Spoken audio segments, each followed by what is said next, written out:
O Robert vai falar sobre Feature Toggle, Open Feature, vocês já conhecem o esquema. Boa tarde, pessoal. Bom desafio, né? Nessa palestra aqui do Rafael. O Rafael é um monstro ali. Mas vamos lá. Eu fiquei até feliz com a palestra do argentino, que eu esqueci o nome. Que lá, quando ele falou de tools, ele mostrou a parte de Open Feature, né? E ele colocou isso na transição, né? Presente, passado, futuro de plataforma de engenharia. Quando a gente está nesses eventos, a gente vê muita palestra voltado para a área de DevOps como infraestrutura. Só que a gente seguiu o conceito lá atrás do DevOps, para quem já leu o Projeto Fênix ou o Manual do DevOps, a primeira maneira fala que o principal objetivo de uma área de DevOps é fazer uma transição rápida da esquerda para a direita, ou seja, de desenvolvimento para operação. E é exatamente isso que a gente vai falar hoje, né? Quando a gente fala de Feature Toggle, eu coloquei o futuro do DevOps, mas a gente vai seguindo isso como uma área de plataforma de engenharia, provendo soluções e gerando capacidades para os times de engenharia de software ter uma transição rápida, então, do desenvolvimento até a chegada do software em produção. Vamos lá, para quem não me conhece, Robert Silva, trabalho no Santander como DevOps Engineer, tenho CKA e CKAD, CKS carregando aí. Tenho mais de 10 anos de experiência atuando com arquitetura de soluções. Nas horas vagas faço uns vídeos pro YouTube, então tem bastante conteúdo lá. E quem quiser entrar em contato comigo, todas as redes sociais é Robert Silva Tech. Sem mais delongas, quais foram as motivações desse projeto? A gente começou, né, passamos por toda a transição. Então, adoção de Kubernetes, adoção de GitOps, multi-clusters, deploy em mais de 10 países, mais de 50 clusters. E aí a gente começou a medir o desempenho. Então, a gente começou a trabalhar com Dora Metrics. E aí, Dora Metrics traz pra gente Deployment Frequency, Cycle Time, MTTR, Change Failure Rate. E a gente começou a ter indicadores de como estava a parte de engenharia de software. Então, a gente começou a apoiar os times de engenharia de software nas melhores práticas, utilizando os recursos de DevOps, com o objetivo de aumentar a frequência de deploy, reduzir o tempo de implementação, reduzir as falhas de implementação e também o tempo para restaurar algum tipo de serviço. Beleza. Conceito rápido aqui. Deploy e release. Na maioria das vezes, isso acontece no mesmo momento, mas conceitualmente não é assim. Deploy, processo de mover o código de um ambiente. O desenvolvedor fez, mandou para dev, de dev para produção, a gente está fazendo o deploy. Release é o momento que eu faço essa liberação desse software para o usuário final estar utilizando. Beleza? Contextualizado, visão geral do Feature Toggle. Vou correr um pouquinho porque o meu tempo é curto, mas depois a gente pode trocar uma ideia, tá? Bom, qual que é a função do Feature Toggle? É fazer, né? É uma técnica que a gente utiliza para habilitar ou desabilitar uma funcionalidade em tempo de execução, sem que eu tenha necessidade de fazer um novo deploy. Como que eu posso fazer isso? Tem algumas maneiras. Variável de ambiente, arquivo de configuração ou uma plataforma de gerenciamento de Feature Toggle. Beleza. Como que funciona isso na prática? Você vai lá na plataforma de Feature Toggle, cria a flag. Beleza? Cria a flag, por exemplo, KCD. Beleza? Então, estamos dentro do período do KCD. Vou no meu código, vou importar o SDK de determinada ferramenta de Feature Toggle e vou criar uma conexão que vai verificar se essa flag está habilitada ou não. Dentro do código, a gente vai ter nada mais do que um if-else. Então, determinada situação, a feature vai estar habilitada, determinada situação, a feature vai estar desabilitada. Beleza, Feature Toggle conceito. Como que ficaria, né, o fluxo da aplicação? A gente vai ter o nosso código, uma flag, o SDK, algumas flags que a gente vai estar verificando. E aqui é um ponto de atenção. A gente vai se conectar num sistema de gerenciamento de flag, porém aqui a gente só tem um único sistema. Se eu uso o SDK de um lixo, eu só vou trabalhar com lixo. Se eu uso o SDK do Launch Dark, eu só vou trabalhar com Launch Dark. E assim por diante. E aí a gente vai ver o pulo do gato. Benefícios. Bom, vamos lá. Funcionalidade completa ou incompleta. Quando a gente trabalha com microserviços, existem muitas situações que o time A está desenvolvendo uma situação que vai uma aplicação que vai se integrar com uma aplicação que o time B está desenvolvendo. Só que o time B não terminou ainda. Então eu posso pegar o contrato ali da API que vai se trabalhar e tudo mais.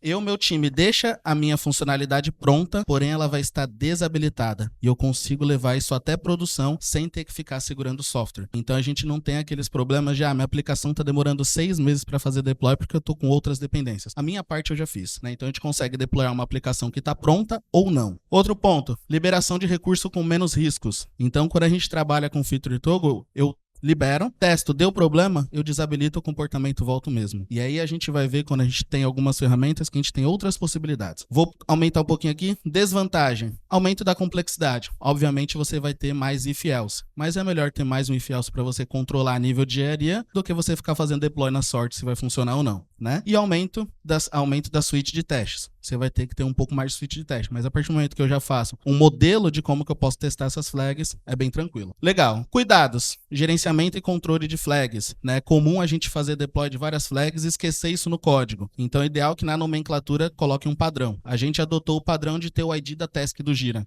Então depois a gente fica consultando os códigos, bate na task, se ela já tem um período X que ela foi encerrada, a gente avisa os devs que eles têm que remover. Documentação, né? Então adicionar complexidade no entendimento, então a gente vai ver muitos pontos de controle, mas isso tudo, nada que um desenvolvedor saiba fazer. Beleza, visão geral de um lixo. Então depois de muito estudo, a gente escolheu um lixo, porque ele tem duas versões, né? A gente tem a versão open source e a versão Pro. A gente, desenvolvendo alguns componentes adicionais, conseguiu utilizar a versão open source sem nenhum tipo de problema. O que ele permite pra gente, né? Alguém já trabalhou aqui com Blue Green, Canary Release? O que vocês usaram? Argo Rollout? Argo Rollout. O interessante quando a gente fala de Blue Green é o Canary Release, tá? Quando eu faço com Argo Rollout, por exemplo, eu estou fazendo a nível de infraestrutura. Então no Argo Rollout eu tenho preview e tudo mais. Mas eu, por exemplo, eu não consigo controlar o bloco de usuários que vai acessar. Consigo como? Ó, esse bloco aqui acessa esse link. Você tem que passar um link diferente. Quando a gente trabalha com Feature Toggle, principalmente com lixo, eu tenho um negócio que é o contexto. Então, na hora que eu vou validar se a minha flag está disponível ou não, eu consigo passar um contexto. E com base nesse contexto, eu tenho um retorno. Então, por exemplo, eu posso passar um ID de cliente, eu posso passar um IP de host, eu posso passar um campo do body que vai estar ali na API. E aí, com isso, eu consigo definir que, com base nesse contexto, essa flag vai se habilitar ou não. Então, quando eu faço Blue Green, Canary Release, ou até mesmo Gradual Rollout aqui, eu tenho o controle do lado do software, não do lado da infra. Então, isso a gente consegue, pro time de desenvolvimento, é muito melhor. Porque pode subir uma aplicação em prod e falar, ó, o ID de cliente de 1 a 10 pode acessar essa nova funcionalidade. De 1 a 10 é o time interno mesmo que está testando. O restante dos usuários não são afetados. Casos de uso, nova feature, on ou off. Coisa simples. Se ela vai estar habilitada ou desabilitada para todos os usuários. Quero ter uma maior granularidade. Aí eu começo a trabalhar com condição. Vou dar um exemplo de condição aqui. Brasil é uma moeda real. Espanha é outra moeda. México é outra moeda.